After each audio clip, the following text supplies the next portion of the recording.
21장입니다. 마태복음 21장. 오늘 우리에게 주시는 하나님의 말씀은 마태복음 21장 1절에서 11절입니다.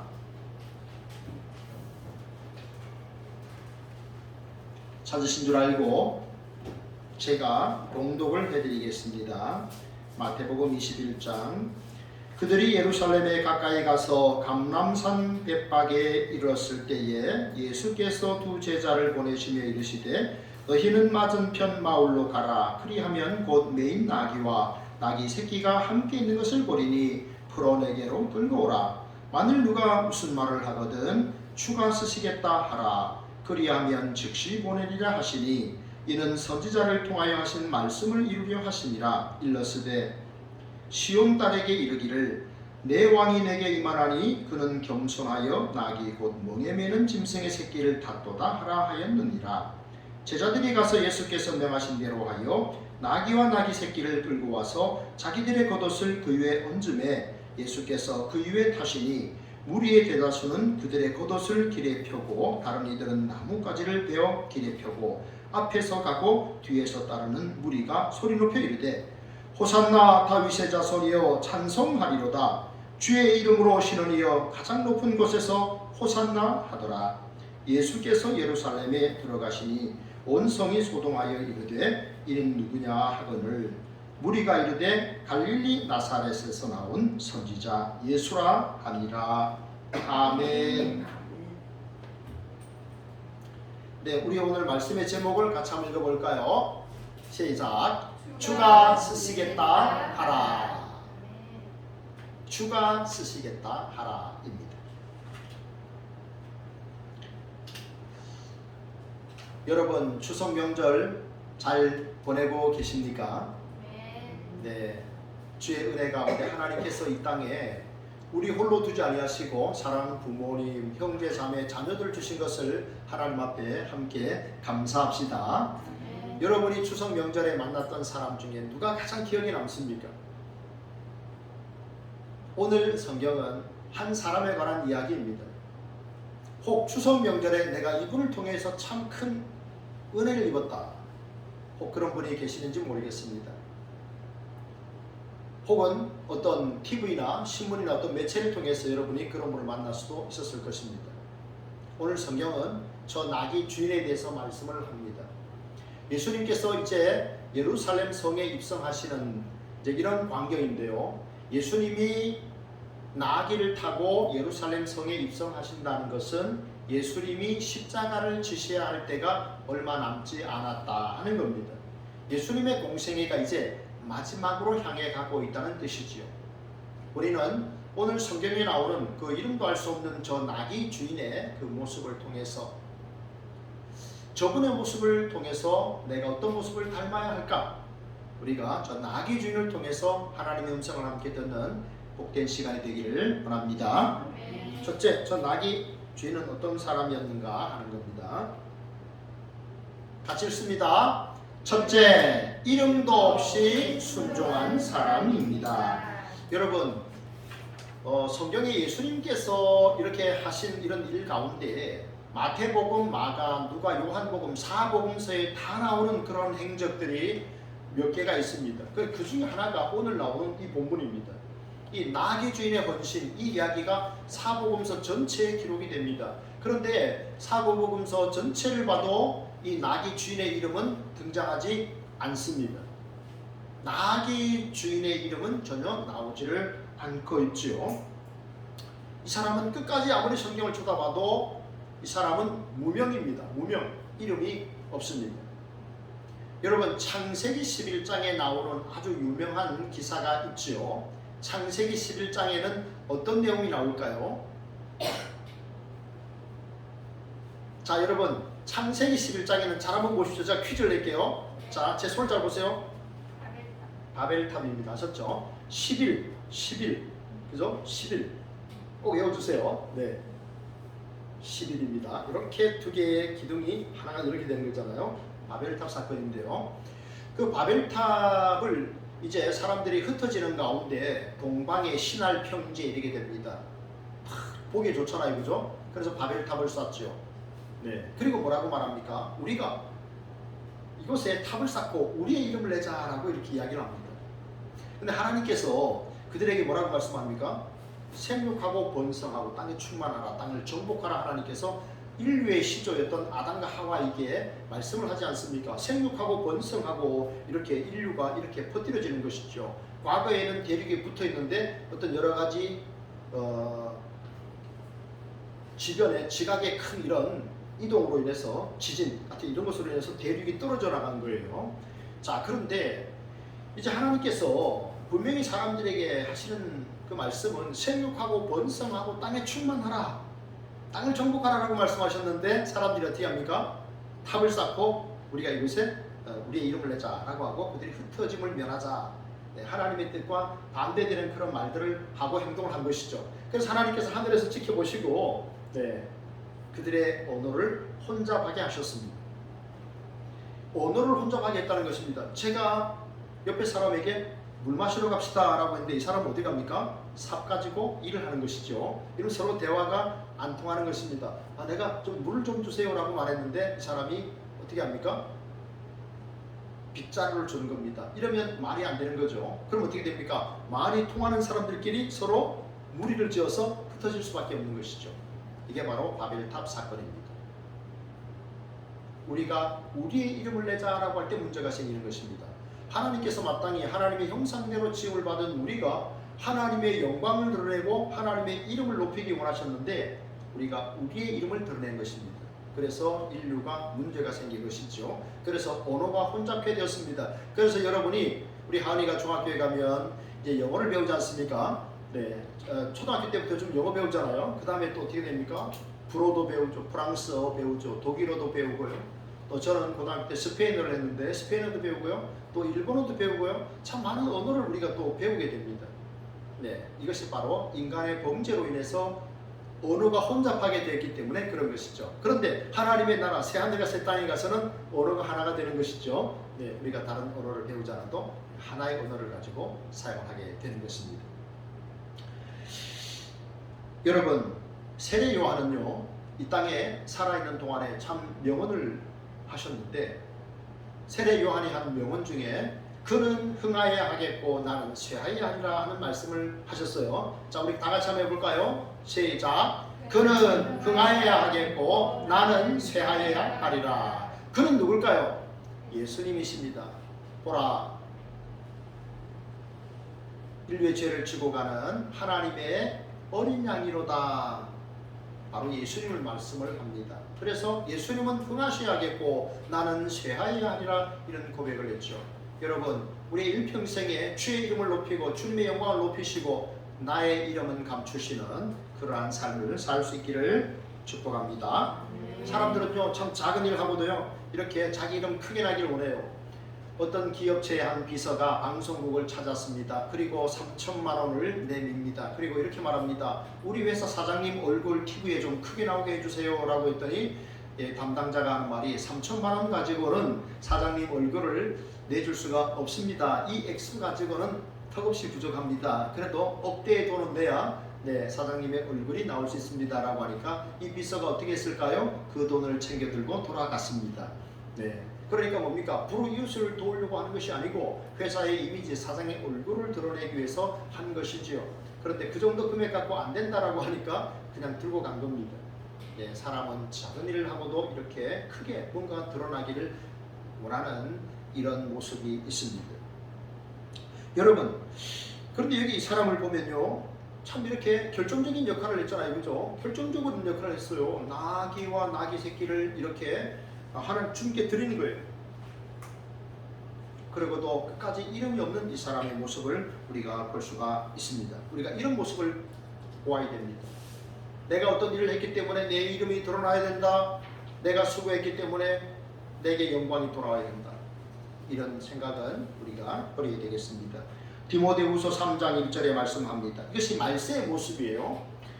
말세에 고통하는 때가 이르러 사람들이 자기를 사랑하며 교만하며 비방하며 부모를 거역하며 감사하지 아니하며 거룩하지 아니하며 무정하며 절제하지 못하며 사나우며 선한 것을 좋아하지 아니하며 배신하며 조급하며 자만하며 쾌락 사랑하기를 하나님 사랑하는 것보다 더하며 경건의 모양은 있으나 경건의 능력은 부인하니 이런 자들에게서 이런 자들에게서 내가 돌아서라. 이렇게 말씀합니다. 말세에 고통하는 때가 이르리. 왜냐하면 이란 말이에요. 왜냐하면 자기를 사랑하고. 그럼 이렇게 물을 수 있겠죠. 아니 목사님, 자기 사랑하는 게 뭐가 죄가 되나요? 이렇게 물을 수 있겠죠. 우리 청소년들은.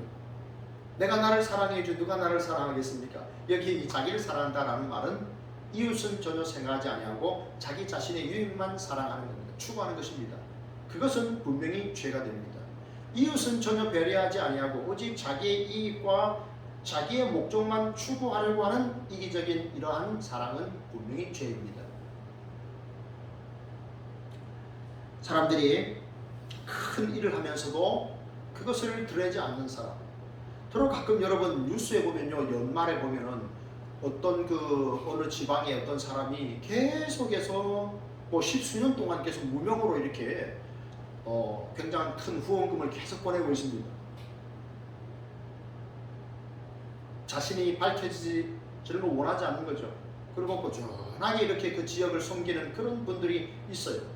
여러분 그렇게 섬기고 봉사하는데 자기 이름이 들어가면 어떻게 됩니까? 향기가 반감이 되는 것이죠. 그래서 계속 자기를 감추고 그 선한 일들을 계속 하는 그런 모습들을 참 이렇게 볼 수가 있습니다. 여러분 비록 세상 사람들이 내 이름을 알아주지 않는다 할지라도 여러분 주님의 뜻대로 주님을 위해서 여러분 끝까지 섬기시고 수고하시기를 바랍니다. 찬송가 323절에 우리가 조금 전에 부르지 않았습니까? 이름 없이 빛도 없이 감사하며 섬기리다. 이름도 없이 나 이름이 드러나기 원하지만 세상에서 내 이름이 드러나지 않는다 할지라도 이름도 없이 빛도 없이 주님의 뜻대로 섬기며 살아가기를 축복합니다. 주께서 다니엘서 12장 3절에 보면 많은 사람을 옳은 대로 돌아오게 한 자는 하늘에서 별과 같이 빛납니다. 그 이름이 여러분 주를 위해서 살아가는 여러분의 이름이 하나님의 나라에서 빛날 줄 믿습니다. 끝까지 세상에서는 비록 이름이 드러나지 않더라도 끝까지 주님 앞에서 신실하게 섬기며 살 수 있기를 축복합니다. 둘째입니다. 둘째 같이 한번 읽어볼까요? 보상도 없이 순종한 사람입니다. 네, 여러분 이 나귀 주인에게 있어서 나귀는 굉장히 큰 재산입니다. 물론 뭐 대한민국에서는 이렇게 나귀 키우는 분들 별로 없죠. 네. 그런데 그러면 대한민국에서 나귀 정도의 수준인 것은 뭐가 있을까요? 소입니다. 소 정말 대단하죠, 그죠? 사람들이 소를 참 귀하게 여기잖아요. 네, 사람 말도 잘 듣고 끝까지 죽어서도 참 주인을 위해서 정말 버릴 것이 없는 그런 참 귀중한 존재잖아요. 그러니까 이 나귀 주인이 나귀랑 그 새끼를 얼마나 참 귀하게 키웠겠어요. 그런데 제자들이 와서 뭐라고 말합니까? 나귀를 좀 가져가야 되겠습니다. 나귀 주인이 왜 그렇게 하십니까? 그러니까 제자들이 뭐라고 말합니까? 그때 주님 말씀이 주가 쓰시겠다 하라. 그러면 그 사람이 보낼 것이다. 주가 쓰시겠다 라고 하니까 나귀 주인이 아무 말 없이 보낸 거예요. 자, 그런데 여러분 여기 주가 쓰시겠다라는 그 말에 이 성경을 보면 관사가 붙어 있어요. 호퀴리오라고 되어 있어요. 그게 무슨 말이냐면 그 주인이라는 뜻이에요. 나귀의 주인이 지금 있거든요. 그런데 나귀 주인에게 제자들이 하시는 말씀이 주가 쓰시겠다 하라. 그 주인이 쓰시겠다 하라 그 뜻이에요. 그러니까 무슨 말입니까? 모든 만물에 그 주인이 있다는 거예요. 그분이 누구냐는 겁니다. 그분이 바로 예수님이라는 거예요. 그래서 우리는 예수님을 뭐라고 말합니까? 만왕의 왕이시오 만주의 주가 되신다라고 말합니다. 모든 물건의 주인이 바로 주 예수님이시라는 거예요. 그래서 그 주인이 쓰시겠다 하라라고 하니까 이 나귀를 맡아서 관리하는 이 청지기, 이 사람은 예수님을 믿는 제자라고 이렇게 설명을 하고 있습니다. 그런데 이 사람이 어떻게 합니까? 드리는 거예요. 여러분 제자들이 우리가 뭐 얼마 후에 갖다 드리겠습니다라든지 뭐 어떻게 하겠습니다라는 그런 것에 대한 전혀 이야기가 없습니다. 그러니까 이게 돌아온다는 보장도 없는 거예요. 그런데 그냥 주가 쓰시겠다라고 하니까 순종을 한 겁니다. 하나님께서 우리 예수님께서 이 나귀를 요긴하게 쓰시나 보다 생각하고 만족하고 드린 겁니다. 여러분, 우리가 주님의 은혜로 하나님의 자녀 되었죠. 죄사함 받은 하나님의 자녀 되었습니다. 자녀의 가장 큰 특권은 뭐라고 했죠? 네, 하나님과 교제하는 겁니다. 부모님과 교제하는 거예요. 우리 하늘이와 하은이의 가장 큰 특권은 뭘까요? 아빠와 엄마와 교제하는 거죠. 깊은 사랑의 사귐을 갖는 겁니다. 이게 하나님의 자녀의 특권이에요. 누구도 할 수 없는 그 친밀한 사귐, 그게 바로 자녀가 누릴 수 있는 최고의 특권입니다. 여러분, 우리가 하나님의 자녀가 되셨기 때문에 여러분 이 땅에서 마음껏 주님의 그 사랑과 그 은혜 안에 풍성히 깊이 빠지시기를 주님의 이름으로 축복합니다. 여러분, 하나님께서 우리를 주의 자녀 삼아주시면서 우리를 바로 하나님의 나라 천국으로 데려가지 않으셨어요. 이 땅에 남겨두셨어요. 너무나도 아름답도다 주님 계신 영광의 나라.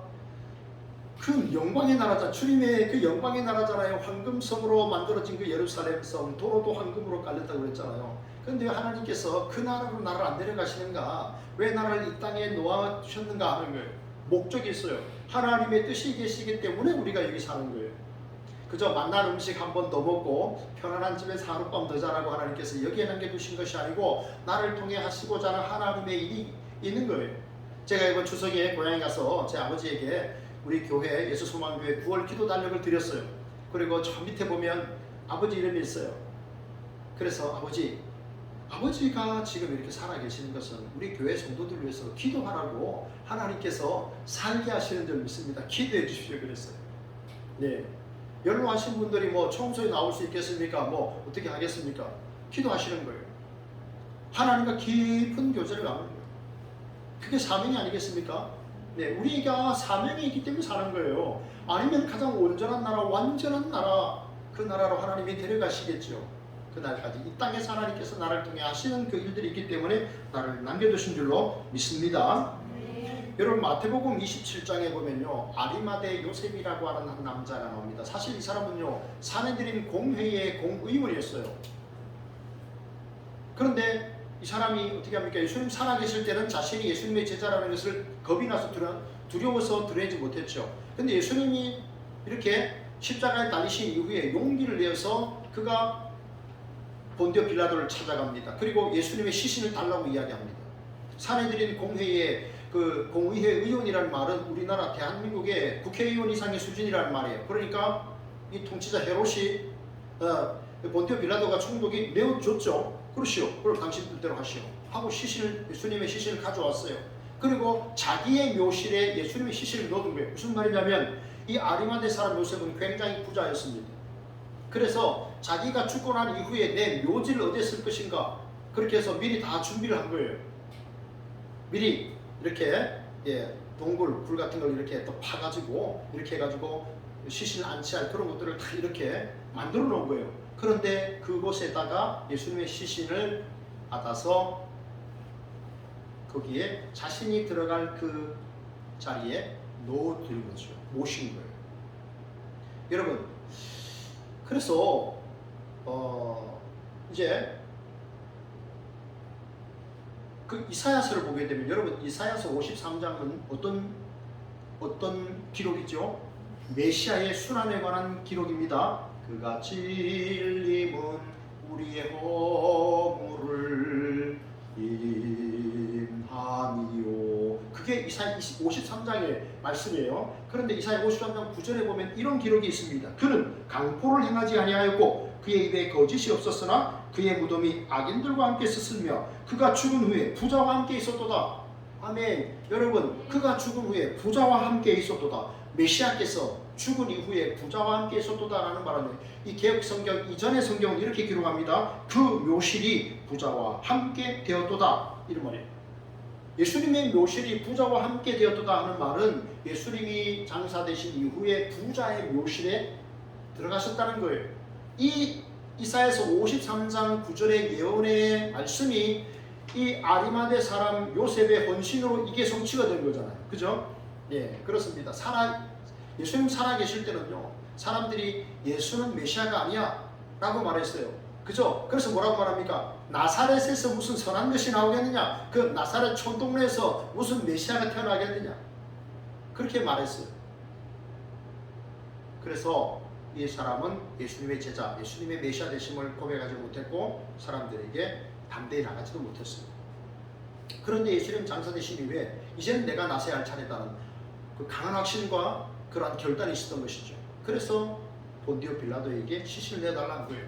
그리고 순종하여서 자기의 묘실에 예수님을 이렇게 안치한 거예요. 그런데 놀랍게도 그것이 이사야서 53장 9절에 그 구약의 예언을 성취하게 하는 그런 일을 가져왔다는 것이죠. 여러분 생각해 보세요. 아리마대 요셉은 예수님이 살아계실 때 그 일을 한 게 아니고 예수님이 십자가에서 피와 이 물을 다 쏟으셨어요. 피와 물까지 다 쏟으셨다는 것은요, 그가 완전히 사망했다는 거예요. 미국의 의학지를 보면 그가 물을 다 쏟아냈다는 것은 완전히 사망했다는 증거다, 이렇게 말합니다. 그러니까 예수님이 이미 돌아가신 이유이기 때문에 아리마대 요셉은 예수님께 무슨 뭐 보상을 기대할 수도 없었고 그런 생각조차 하지 못했던 거예요. 그러나 내가 주를 위해 그분의 시신을 모셔다가 안치해야 되겠다는 그런 과감한 용기 있는 그 결단이 그 시간에 있었던 것이죠. 그래서 하나님의 말씀이 이루어지게 하는 이런 축복의 통로가 된 것입니다. 여러분, 오늘 우리가 사는 이 시대를 보면요, 철저히 보상의 시대예요. 조금 더 내가 손해보려고 하잖아요. 우리의 집단이 조금이라도 손해보려고 하면 이기적인 단체 행동을 하죠. 길에 막 들어눕습니다. 막 확성기를 가지고 막 큰 소리를 지릅니다. 막 도로가 마비되고 뭐 사람들 다른 사람이 불편한 것은 별 생각도 안 해요. 그죠? 내 연봉이 깎이지 않기를 바라는 것이고 내 임금이 올라가기를 원하는 거예요. 예, 집단 이기주의 같은 이런 모습들이 조그마한 손해가 임하려고 하면 이렇게 되는 거예요. 우리는 철저히 보상의 시대를 살아가고 있습니다. 목소리 큰 사람이 이긴다고 아주 확성기를 가지고 이렇게 다른 사람을 피해도 주고 있습니다. 그러나 여러분, 우리 그리스도인들은 세상이 주는 보상이 아니라 그 나라의 주께서 우리에게 주실 온전한 보상을 기대하시면서 끝까지 여러분 주님을 기쁘시게 하는 성도의 삶을 살아가는 우리 성도님들 되시기를 주님의 이름으로 축복합니다. 네. 마지막 셋째입니다. 셋째 같이 한번 읽어볼까요? 시작. 주님의 은혜를 아는 사람입니다. 고린도후서 9장 7절과 8절은 이렇게 말씀합니다. 각각 그 마음에 정한 대로 할 것이요 인색함으로나 억지로 하지 말지니 하나님은 즐겨내는 자를 사랑하시느니라. 이어서 하나님이 능히 모든 은혜를 너희에게 넘치게 하시나니 이는 너희로 모든 일에 항상 모든 것이 넉넉하여 모든 착한 일을 넘치게 하게 하려 하심이라. 아멘. 여러분이 하나님 앞에 이렇게 예물을 드릴 때 하나님께서 말씀하신 예물을 드릴 때 어떤 마음이 드십니까? 하나님 우리 너무 형편이 어려운데 이렇게 예물을 드려야 되겠습니까? 이렇게 아깝다고 생각하는 그런 적이 있죠. 한 번쯤 있었을 거예요. 그런데 여러분 생각해보면요, 누가 주셨는가 하는 거예요. 누가 이걸 주셨는가 하는 겁니다. 누가 주셨을까요? 이 모든 것, 지금 내가 누리고 있는 이 모든 것 누가 주셨을까요? 하나님이 주신 겁니다. 여러분, 사람이 그러잖아요, 그죠? 네. 이 공수거라는 말을 하잖아요. 빈손으로 왔다가 빈손으로 가는 인생이라고 그러잖아요. 그래서 이렇게 유명한 사람이 죽을 때 이렇게 관에다가 자기 손을 이렇게 내놓게 하라. 그래서 아무것도 없다 하는 것이죠. 세상에서 국기 영화 모든 걸 누렸다 해도 떠날 때 아무것도 없다는 거예요. 사람이 태어날 때 아무것도 못 가지고 태어나잖아요. 떠날 때도 마찬가지. 네. 그러니까 지금 내가 누리고 있는 것은 무슨 뜻입니까? 내가 지금 뭔가를 누린다는 것은 누군가가 주셨다는 거예요. 누군가가 주셨기 때문에 내가 받아서 누린다는 거예요. 청지기가 바로 그런 것입니다. 주인의 것을 맡아서 관리하는 사람이 청지기입니다. 우리가 청지기인 것이에요. 여러분, 오늘 낙의 주인은 소중한 낙이었지만 그 주인이 쓰시겠다라고 하니까 아무 말 없이 이렇게 드렸잖아요. 그죠? 내가 소중히 키운 낙인데 주인께서 쓰시는구나. 주인이 주의 뜻을 이루시기 위해서 쓰시는구나. 은혜구나. 내가 맡아 관리한 것도 은혜요. 그분이 쓰시겠다는 건 또 내게 은혜구나 생각하는 거예요. 여러분 생각해보세요. 하나님이 나를 통해 하나님의 일을 하신다. 저희들이 토요일마다 전도를 하잖아요. 그죠? 우리가 또 하나님 앞에 기쁨으로 예배를 드리고 토요일 전도를 하고 어제는 못했기 때문에 오늘 낮예배를 마치고 이제 토요일 날 하는 정도로 할 거예요. 그런데 여러분 그거 할 때마다 이런 생각이 들어요. 야, 하나님께서 나를 통해서 복음이 전해지게 하네. 하나님이 나를 그 일을 맡기셨네. 이러니까요, 기쁨이 있는 거예요. 여러분, 하나님께서 우리를 주의 자녀 삼아주신 것 여러분 기뻐하십시오. 그리고 하나님께서 나에게 일을 맡겨주셨다는 것에 대해서 기뻐하며 감사하며 여러분 사시기를 축복합니다. 그러면 하나님께서 왜 이렇게 우리에게 이렇게 은혜를 주셨는가 하는 거예요. 이렇게 나의 삶에 믿음 주시고 건강 주시고 가정 주시고 이렇게 많은 달란트 주신 거 왜 주셨는가 하는 거예요. 성경이 이렇게 기록하고 있죠. 너희로 이는 너희로 모든 일에 항상 모든 것이 넉넉하여 모든 착한 일을 넘치게 하게 하시니라. 착한 일 하게 하시려고 하는 거예요. 여러분, 하나님의 백성은요, 착한 일에서 구원받으려고 하는 것이 아니라 이미 예수 그리스도의 그 은혜로 말미암아, 십자가의 은혜로 말미암아 구원받은 하나님의 백성이에요. 하나님의 백성이기 때문에 착한 일을 하며 사는 거예요. 그러면 착한 일이 뭔가 하는 거예요. 이것은 하나님의 영광을 드러내는 거예요. 그리고 나를 통해 이웃이 위로를 얻게 하는 거예요. 사람이 나를 통해 위로받게 하는 거예요. 그게 착한 일이에요. 그 일을 통해 하나님의 이름이 드러나는 거예요. 그 일을 통해서 내 이웃이 위로를 얻는 거예요. 힘을 얻는 거예요. 아, 세상 살만하구나. 아직 세상은 살만하구나. 이런 생각을 나를 통해서 갖게 되면 그것이 착한 일이 되는 거예요. 이렇게 하나님께서 우리에게 많은 은혜 주신 것은 착한 일 많이 하게 하시기 위함인 줄 믿으시기 바랍니다. 네, 그게 주께 영광을 돌리는 거예요. 여러분, 나귀 주인은요, 예수님을 믿는 사람이었어요. 물론 성경에 그런 기록이 없지만 주석을 보면 그런 설명이 나와 있습니다. 그가 예수님을 믿었기 때문에 기쁨과 즐거움이 충만했다는 것을 우리가 알 수가 있어요. 하나님이 하나님의 것으로 하나님의 뜻을 이루시는구나. 이사야서 55장 8절과 9절은 이렇게 말씀합니다. 이는 내 생각이 내 생각과 다르며 내 길은 너의 길과 다름이니라. 여호와의 말씀이니라. 나의 길과 나의 생각은요, 하나님의 길과 하나님의 생각, 이것과 비교한다면 내 생각은 하수예요. 하나님의 생각은 고수인 거예요. 그렇죠. 그래서 하나님께서, 주인께서 주의를 하시는구나. 그래서 기뻐했던 거예요. 여러분, 사도행전 20장 35절에 보면 이런 말씀이 있습니다. 주는 것이 받는 것보다 복이 있다. 주는 것이 받는 것보다 복이 있다. 사도행전 20장 35절 여러분 성경을 보면요, 빨간 글씨로 되어 있을 거예요. 그죠? 예수님이 하신 말씀은 빨간 글씨로 되어 있는데 사도행전 20장 35절에 보면 빨간 글씨로 되어 있어요. 그런데 사복음서에 이 말씀이 어디에도 없어요. 그래서 예수님께서 제자들에게 말씀하신 것을 이렇게 기록을 했다. 이렇게 말씀을 합니다. 주는 것이 받는 것보다 복이 있다. 여러분은 어떻습니까? 줄 때 더 기쁩니까? 받으실 때 더 기쁩니까? 자녀들에게 줄 때가 더 기쁘십니까? 아니면 자녀들에게 받을 때가 더 기쁘십니까? 친구에게 줄 때가 더 기쁩니까? 아니면 받을 때가 더 기쁩니까? 이가 있잖아요. 어떻습니까? 둘 다 기쁩니까? 저 표정을 보니까 둘 다 기쁜 표정인데, 네, 그렇습니다. 네. 그런데 주는 것이 받는 것보다 기쁘다. 주는 자가 복된 줄로 믿습니다. 그래서 여러분, 더 많이 나누시고 더 많이 축복하시며 살 수 있기를 바랍니다. 나귀 주인이 여러분 주님의 말씀에 순종하면서 이 사람도 축복의 통로가 됐습니다. 여러분, 스가랴서 9장 9절에 보면요, 이렇게 말씀하고 있어요. 시온에 따라 크게 기뻐할지어다. 예루살렘에 따라 즐거이 부를지어다. 보라, 내 왕이 내게 임하시나니 그는 공의로우시며 구원을 베푸시며 겸손하여서 나귀를 타나니 나귀의 작은 것 곧 나귀 새끼니라. 여러분 보세요. 예루살렘에 왕이 오시는데 그가 나귀 새끼를 타고 오신다라고 했어요.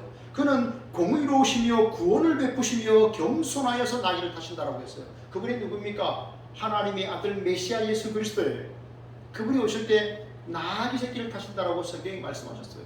여러분, 당시에요, 왕이나 장군이 전쟁에서 이기고 성으로 돌아올 때는요, 뭘 탔을까요? 나귀를 탔을까요? 말을 탔을까요? 말을 탔겠죠. 당연히 말을 탔겠죠. 멋진 말을 탔겠죠. 그런데 예수님은요, 만왕의 왕이신 분이, 만주의 주이신 분이 그것도 나귀 새끼를 타셨다라고 했어요. 어떤 생각이 드십니까? 좀 초라하지 않은가? 너무 좀 안 맞지 않은가? 이런 생각이 들 때가 있겠죠. 그죠? 네. 여러분, 그런데요, 말은 어떤 상징입니까? 말은 전쟁의 상징이에요. 그런데 나귀는요, 평화의 상징이에요. 말은 일꾼이에요. 그런데 말은 전쟁에 쓰는 거예요. 예수님께서 오늘 나귀 새끼를 타고 들어오셨어요. 자, 그런데 스가랴서에 보면 그는 왕이라고 했었어요. 그는 너의 왕이 너에게 임하시나니 공의로우시며 구원을 베푸시며 겸손한 분이라 했어요. 그래서 나귀를 타고 오신 거예요. 여러분, 당시에 예루살렘, 이스라엘은요, 로마의 압제 치하에 있었습니다. 그러니까 그들은 소리를 치죠. 오늘 성경을 보세요. 호산나 호산나 다윗의 자손이요, 호산나 다윗의 자손이요, 찬송하리로다. 주의 이름으로 오시는 이여, 가장 높은 곳에서 호산나 하더라. 호산나라는 말은요, 원하건대 구해주십시오라는 뜻이에요. 호산나라는 말은 그런 뜻이에요. 메시아여, 메시아여, 지금 우리가 로마의 압제로부터 이렇게 어려움을 겪고 있습니다. 우리를 정치적인 메시아로 오셔서 우리를 전쟁을 통해서 구원해 주십시오 라고 백성들이 환호하는 거예요. 이 사람들이 일주일 후에 예수님을 십자가에 달아 못 박게 하소서 라고 외치는 그 사람들이, 그들은 정치적인 메시아를 원했던 것이에요. 근데 예수님은 나귀 새끼를 타고 오심으로 겸손의 왕으로 오셨어요. 당신의 몸을 십자가에 내어주심으로 우리를 죄와 사망에서 구원해 주시는 메시아로 오셨기 때문에 나귀 새끼를 타고 오신 거예요. 만주의 주가 되시는, 모든 것의 주인 되시는 그분이 오늘 이렇게 오신 것입니다. 이런 목적이 계셨기 때문에 나귀를 타고 오셨습니다. 평화의 메시아였던 것이에요. 여러분, 혹시 이 지도를 한번 보십시오. 자, 하은이도 여기 한번 지도를 한번 볼까요? 여기 지도의 밑에 있는 나라는 어느 나라일까요? 안 보이죠? 근데 형태만 딱 보면 알 수 있겠죠? 어떤 나라입니까? 오스트레일리아죠. 호주입니다. 호주. 네. 저도 30대에 호주에 가서 목회를 하고 싶은 마음에 한번 이렇게 호주를 생각한 적이 있었는데요. 이 호주입니다. 호주. 오스트레일리아입니다. 자, 그런데 그 위에 보면 파푸아뉴기니라고 하는 오른쪽에 섬이 있습니다. 저기에 관한 이야기예요. 파인애플 이야기라고 하는 그 한 선교사님의 글을 여러 번 들어보신 적 있죠. 파인애플 이야기가 바로 호주 위에 있는 파푸아뉴기니 저 섬에서 일어난 일입니다. 선교사님이 선교를 하러 저 지역에 가셨어요. 그리고 이제 선교사님이 이제 좋아하는 게 뭐였냐면, 과일이 뭐였냐면 파인애플이었어요. 파인애플이었는데 선교부에 연락을 해서 파인애플 나무 묘목 100그루를 얻었어요. 그래서 이제 심은 거예요. 심은데 이제 선교사님 직접 심은 게 아니고 그 지역의 원주민에게 이렇게 소금을 주고 필요한 물건을 주고 심게 했어요. 파인애플을 먹으려면요 3년의 시간을 기다려야 합니다. 3년이 지났습니다. 자, 이제 파인애플이 익었어요. 그래서 선교사님하고 이제 사모님이 야, 이제 먹을 수 있겠다라고 생각했는데 익은 게 점점 사라지는 거예요. 가만히 보니까 이 파인애플 나무를 심은 그 원주민이 훔쳐가는 거예요.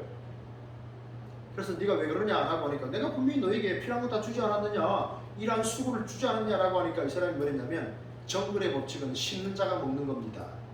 이게 정글의 법칙이라고 하는 거예요. 심는 자가 먹는다. 이게 정글의 법칙이라는 거예요. 그 지역에. 그래서 선교사님이 화가 났지만 3년 기다렸는데, 그리고 이제 분명히 경고를 하는 거예요. 이건 내 거다. 이건 분명히 내 거다. 지금까지 심은 거 너 가져가라. 다시 심겠다. 내가 다시 심을 테니까. 이건 분명히 내 거다. 그래서 3년을 또 기다린 거예요. 그런데 보니까 또 점점 사라져요. 3년이 지난 다음에. 그래가지고 보니까 또 그 사람이 또 이렇게 훔치는 거예요. 그래서 선교사님이 굉장히 화가 났어요. 그래서 이제 앞으로 병원 문도 닫는다. 사모님이 병원 이렇게 약국 이런 걸 운영했는데 앞으로 닫는다. 너희들이 이런 행동을 하면 나도 너희들이 할 수 없다. 그래서 이제 가게도 닫고 약국도 병원도 다 닫아버린 거예요. 그러니까 어떻게 돼요? 사람들이 안 오겠죠. 그죠?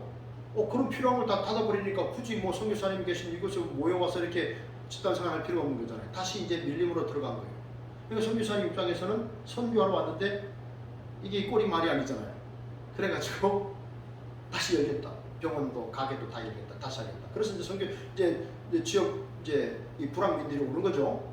그런데 또 이제 자꾸 훔쳐가니까 그 다음에는 독일산 셰퍼드를 딱 해가지고 지키게 한 거예요. 파인애플 밭을. 그러니까 이 사람들이 어떻게 합니까? 또 도망을 치는 거예요. 사람도 없어요. 이런 악순환이 반복이 되는 거예요. 그러다가 선교사님이 한 세미나에 참석을 했는데 주는 것이 받는 것보다 복이 있다라는 주제로 이 세미나를 받았는데 참 자기 참 부끄럽더랍니다. 선교를 왔는데 이 파인애플 먹으려고 내가 이렇게 해서 되겠는가 그래가지고 다시 돌아와서 파인애플 또 심었답니다. 그 다음에 세월이 3년이 또 지나서 파인애플 익어가는데 선교사님이 손을 대지 않았어요. 그러니까 원주민들이 이상하잖아요. 정부가 다르잖아요. 선교사님 전에는 막 화를 내고 막 셰퍼드도 키우고 막 상점문도 닫고 병원도 닫고 막 이랬는데 선교사님이 아무 이야기를 안 하거든요. 그러니까 원주민들이 선교사님에 가고 선교사님 파인애플이 다 익었어요. 따서 드세요 라고 하니까 선교사님 말이 그거 제 거 아니에요. 지역 주민들이 놀란 거죠. 아니 선교사님이 이렇게 심어놓고 이렇게 해놓고 무슨 말이에요? 그러니까 그거 제 거 아니에요. 그럼 누구 거예요? 그거 제가 하나님께 드렸어요. 그거 하나님 거예요. 그러니까 이 왔던 사람이 지역 주민들에게 가가지고 여러분 선교사님이 그 파인애플을 하나님께 드렸대요. 그러니까 지역 주민들이 몰려와서 흥분하면서 이렇게 말하는 거예요. 선교사님 그걸 하나님께 다시 받으세요. 그건 선교사님 거잖아요. 그러면서 하는 말이 선교사님이 그걸 하나님께 드렸기 때문에 우리 자녀들이 결혼해서 애를 못 낳고 있어요. 우리가 사냥을 나갔는데 돼지를 잡을 수가 없어요. 우리 아이들이 병도로 죽어가고 있어요. 선교사님이 그 파인애플을 하나님께 드렸기 때문에 지금 이런 일이 나고 있는 거예요. 선교사님 그걸 다시 하나님께 달라고 하세요. 선교사님이 아닙니다. 그건 이미 하나님께 드렸습니다. 하나님의 것입니다. 그러니까 그들이 돌아가면서 이렇게 말했어요. 그게 하나님의 것이구나. 우리 그러면 손대지 말아야 되겠구나. 우리가 그동안 하나님의 것을 도둑질했구나. 그렇게 한 거예요. 그리고 그 사람들이 돌아가서 그걸 따먹질 않았어요. 근데 시간이 지나니까 파인애플은 점점 익고 이제 썩잖아요. 시간이 지나서 썩잖아요. 그러니까 주민들이 와서 선교사님이 말하는 거예요. 선교사님 이제 따드셔야 돼요. 썩어가고 있어요. 그래가지고 결국은 따가지고 선교사님 가족도 풍성하게 먹고 그 원주민들도 풍성하게 나눠준 거예요. 여러분 이게 뭐예요? 주는 것이 받는 것보다 복되다. 그죠? 하나님께 내가 드렸습니다. 하나님께 드렸습니다. 내 것을 잡으려고 옮겨 잡으려고 하고 내가 그것을 취하려고 하고 먹으려고 할 때는 많은 문제와 갈등이 많이 생겨났는데 하나님께 드리고 이렇게 지역 주민들을 드리고 마음으로 드리고 다 이렇게 하니까 평안이 임하고 모두가 화평해지고 모두에게 풍족한 은혜가 임했잖아요. 여러분 우리가 세상을 상노라면 참 이 모양 저 모양 우리의 마음에 들지 않는 그런 일들이 계속 일어날 수가 있습니다. 그러나 여러분 우리는 그때마다 하나님의 뜻 또 하나님의 마음을 헤아리시고 비록 내가 그 순간에 받는 것이 없고 비록 내가 그 순간에 내 이름이 높아지지 않는다 할지라도 하나님께서 기뻐하시는 것이 무엇일까? 우리가 그런 마음을 가지고 비록 세상에서는 무명의 그리스도인으로 그리고 많은 것을 누리지 못하는 그러한 큰 소유를 누리지 못하는 그러한 어떤 보상을 누리지 못하는 그러한 삶을 살아간다 할지라도 주님의 마음대로 주님의 뜻대로 우리가 이 세상에서 베풀고 또 주가 쓰시겠다 하면 기꺼이 주님께 드림으로 나도 모르는 사이에 하나님의 역사 하나님의 영광을 이루는 축복의 통로로 살아가는 헌신된 하나님의 자녀들 다 되시기를 주님의 이름으로 축복합니다. 아멘. 기도하겠습니다. 하나님 감사합니다. 이 세상의 모든 것은 내 것이 아닙니다. 실은 하나님이 주셨습니다. 그래서 이 선교사님처럼 그것을 하나님께 드렸습니다 라고 이렇게 우리도 고백하게 하시고 또 모든 것이 하나님의 은혜이오니 내가 받아 누리고 있는 모든 것 주가 쓰시고자 할 때에 하나님 기꺼이 우리가 기쁨과 감사함으로 주님께 드리게 하시고 우리가 가진 모든 것이 다 하나님의 은혜로 내가 받아 관리하는 것인데 이 모든 것 가지고 주님을 기쁘시게 하고 또 하나님께 영광을 돌리고 이웃을 위로하는 삶을 살아가는 저희들 다 될 수 있도록 인도하여 주옵소서. 예수님 이름으로 감사하며 기도합니다. 아멘. 찬송가 331장입니다.